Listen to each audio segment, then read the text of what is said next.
Monsieur le Président, mes chers collègues, Mesdames et Messieurs, cher Joël, c'est une très grande fierté pour moi d'être la marraine du professeur Joel Sobel et d'avoir ainsi l'honneur d'en faire l'éloge avant que le président braconnier procède à la remise des insignes de docteur honoris causa de l'Université Paris Panthéon-Assas. Le professeur Sobel est né aux États-Unis et a obtenu un doctorat en mathématiques appliquées à l'Université de Californie à Berkeley en 1978. À l'issue de son doctorat, il a été recruté professeur assistant en sciences économiques par l'Université de Californie San Diego, où il a été promu professeur titulaire à seulement 34 ans et où il est encore en poste aujourd'hui. Parallèlement à ses activités de recherche et d'enseignement, il a exercé les plus hautes fonctions éditoriales au sein des plus prestigieuses revues en économie, en étant notamment coéditeur puis éditeur de la revue Econometrica pendant 7 ans. Son dévouement manifestement sans faille à l'Université de Californie, puisqu'il y a effectué toute sa carrière, ne l'a pas empêché de faire de très nombreux séjours de recherche aux États-Unis et en Europe, et notamment un séjour de presque 1 an à Paris, alors que je finissais ma thèse, il y a 15 ans déjà. Et à cette occasion, à l'occasion de notre rencontre, j'ai appris que l'écoute, l'humilité et la disponibilité d'un professeur, en particulier à l'égard de ses étudiants et des jeunes chercheurs qui l'entourent, sont des qualités souvent proportionnelles à son talent et à sa renommée. Le doctorat honoris causa que nous allons décerner au professeur Sobel vient honorer l'ensemble de ses contributions à la science économique, que j'ai maintenant la tâche de résumer.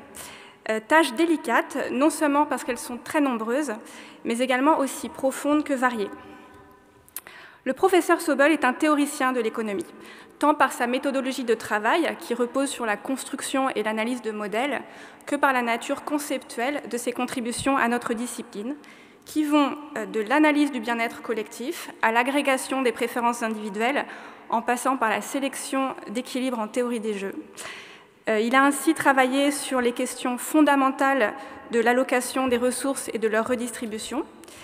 Il a également travaillé à la modélisation d'individus ayant des préférences altruistes ou étant sensibles aux différents aspects de la réciprocité dans le cadre de leurs interactions stratégiques avec les autres, contribuant ainsi, on l'en remercie, à enrichir la psychologie de notre célèbre Homo economicus. Mais le fil conducteur de sa recherche, celui pour lequel il est internationalement reconnu par la communauté scientifique, est la question fondamentale: de quelle manière les individus transmettent-ils de l'information? Autrement dit, comment les individus arrivent-ils à communiquer? Pour illustrer cette problématique, imaginons que le maire d'une ville doit choisir entre 2 modèles de voitures pour renouveler le parc automobile de la cité, et qu'en raison de contraintes budgétaires, il préfère le modèle qui est le moins coûteux à l'entretien. Mais il n'a pas d'informations sur les coûts. Il charge en conséquence son premier adjoint de réaliser une expertise et de lui en communiquer le résultat. Il se trouve que le premier adjoint est un ardent défenseur de l'environnement et que seul l'un des 2 modèles de voiture est peu polluant. Que peut-il advenir? Si l'adjoint recommande d'acheter le modèle polluant, il sera crédible, puisque ce n'est pas en accord avec ses convictions personnelles. Mais si jamais le modèle peu polluant est aussi le moins coûteux, ce qui est une bonne nouvelle, est-il possible que l'adjoint reste crédible s'il recommande au maire de choisir le modèle peu polluant? Le problème est que si le maire ne croit pas son adjoint, il choisira le modèle polluant, alors même que le modèle peu polluant était le meilleur à la fois du point de vue du maire et de celui de l'adjoint. Et cette question de la crédibilité de la communication est donc cruciale en économie, parce que dans cet exemple, mais comme dans d'innombrables situations concrètes, l'impossibilité pour les individus de communiquer de manière crédible, c'est-à-dire de transmettre effectivement de l'information, peut empêcher que se réalisent des situations qui seraient pourtant socialement désirables ou optimales. Dans les années 70, on avait déjà compris que les individus peuvent communiquer de manière crédible en envoyant des signaux coûteux. Par exemple, l'adjoint au maire pourrait faire réaliser une expertise payante par un organisme indépendant. Mais la question non résolue et non encore formalisée était plutôt de savoir si des individus stratégiques ayant des intérêts divergents peuvent communiquer de manière crédible en envoyant des messages qui ne sont pas coûteux et qui ne les engagent pas contractuellement. En d'autres termes, la transmission d'informations entre des personnes ayant des intérêts différents peut-elle procéder d'une simple conversation? Dans un article publié en 1982, seulement 4 ans après l'obtention de son doctorat, le professeur Sobel a proposé la première analyse formelle de cette question. Et au-delà des réponses qu'il y a apportées, cet article a été extrêmement important pour la science économique, car il a conduit les théoriciens à repenser un très grand nombre de situations stratégiques à la lumière de cette nouvelle possibilité. Que ce soit dans le cadre d'une d'une vente aux enchères publique de licences 5G, d'une transaction immobilière entre particuliers, ou encore dans le cadre d'un arrangement à l'amiable en cas de litige entre deux parties, que peut-on attendre du fait que les individus se parlent? Et c'est précisément ce qui rend la théorie économique si remarquable. Elle fait émerger des concepts atemporels et universels qui, une fois qu'on les a compris, deviennent des outils indispensables pour penser les interactions entre les individus et les situations qui résultent de ces interactions. En suivant le fil conducteur de cette question de la communication stratégique tout au long de sa carrière, le professeur Sobel a continuellement enrichi le corpus de la théorie économique en introduisant des concepts psychologiques dans ses modèles sans jamais sacrifier la rigueur mathématique de ses analyses. En particulier, ces dernières années, en travaillant sous l'hypothèse d'une sémantique préexistant à la communication, il a par exemple défini les concepts de mensonge et de tromperie et étudié leur compatibilité en situation d'équilibre. Mesdames et messieurs, le doctorat honoris causa que le président Braconnier va maintenant décerner au professeur Sobel vient honorer les contributions fondamentales d'un chercheur à la théorie économique. Aujourd'hui, plus que jamais, on attend des économistes des réponses immédiates à des questions complexes. Or, sans abstraction, le raisonnement économique n'a pas de structure. Et tandis que de nombreuses institutions se préoccupent aujourd'hui essentiellement de l'impact à court terme de la recherche et de ses applications immédiates, encourageant et favorisant de ce fait la recherche appliquée, nous pouvons être fiers d'appartenir à une université qui a l'audace de donner la plus grande de ses distinctions à un théoricien. Merci.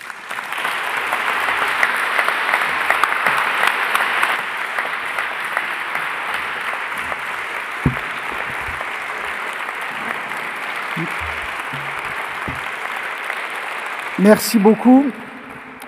In nomine almae universitatis nostrae Parisiensis, secundo, ob sapientam scientamque illustrissimo, Domino Joel Sobel, decerno titulum Doctoris honoris causa.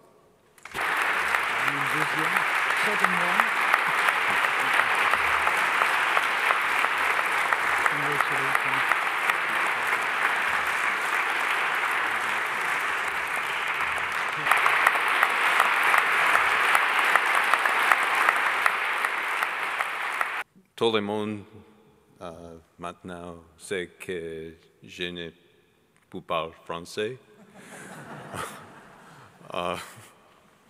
So you must suffer at this late time a few words in English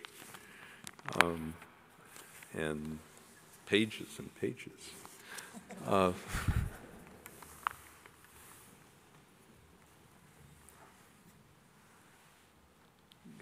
Aujourd'hui, je comprends un peu. Thank you. Over the last 18 months, we've been faced with sort of unique challenges, and I've learned to reflect on how fortunate I am. I'm healthy, and I have an accomplished and stable and loving family. I have a job, and I have money in the bank. I don't have to do any heavy lifting.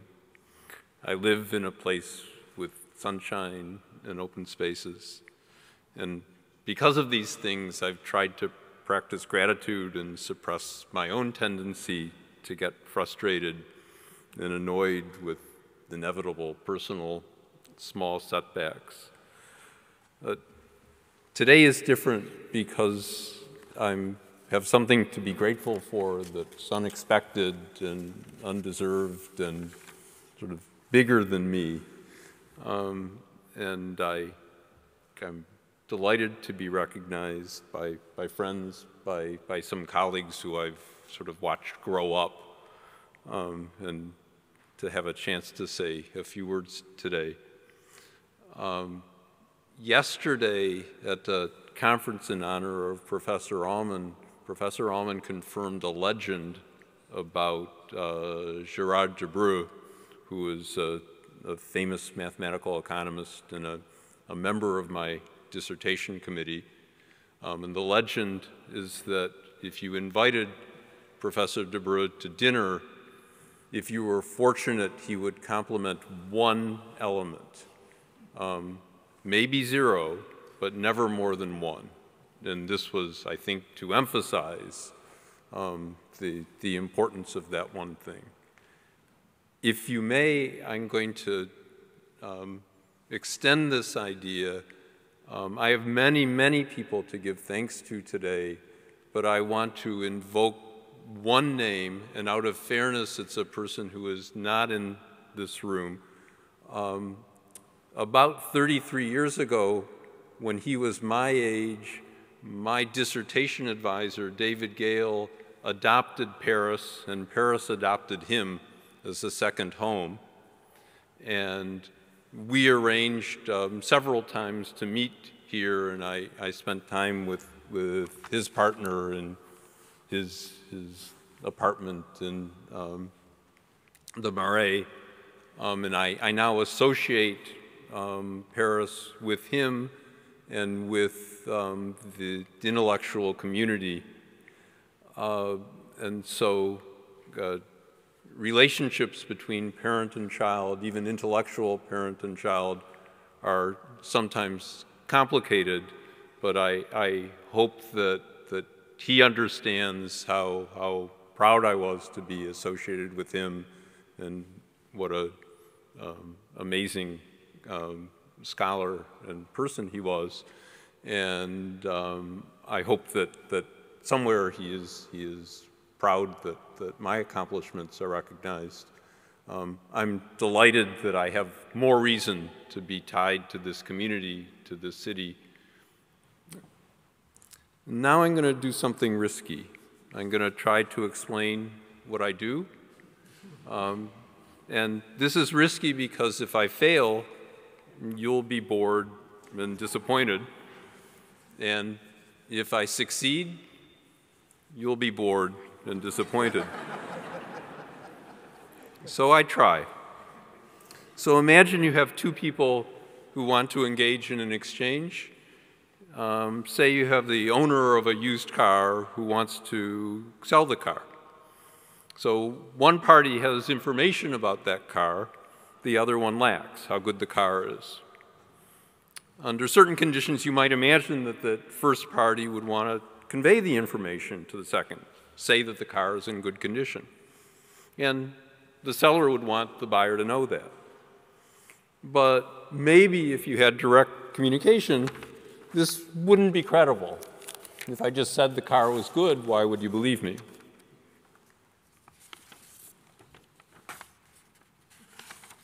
It's scary to think that there are many pages. So maybe the first person would engage in an activity that would indicate to the second what the first person knows. So the owner of the car might offer a limited warranty. And cars are one thing, but a worker might wish to signal his ability to a potential employer, and you could use education, your credentials, as that signal. An insuree might want to show that she's less prone to risk by signaling this by a willingness to accept a partial insurance contract. A firm that's able to produce high-quality goods might signal this by offering a warranty. A plaintiff with a strong case might demand a relatively high payment in order to settle out of court. A firm that's able to produce a good at relatively low cost might signal this by charging a low price for the good. And economists tend to be imperialistic. A strong deer might grow large antlers to show that it can survive with that handicap it has to carry and to signal its fitness to potential mates. So once you get the idea, you see examples everywhere. then you notice that the signals involved might be costly, and you might wonder if there's some ways to improve the outcome. Maybe you might improve the outcome by preventing signals entirely, which is why we wear academic gowns, so that you don't see the differences in clothing people might have. Maybe you would consider what would happen if the signaling is costly. Well, is not costly. Well, costless communication won't work in the common examples I just gave you. The employer would generally be unwise to offer a job to an applicant just on the basis of what she said about her credentials. Claims that a car is a peach, and in this context, a peach is a good car and a lemon is a bad one.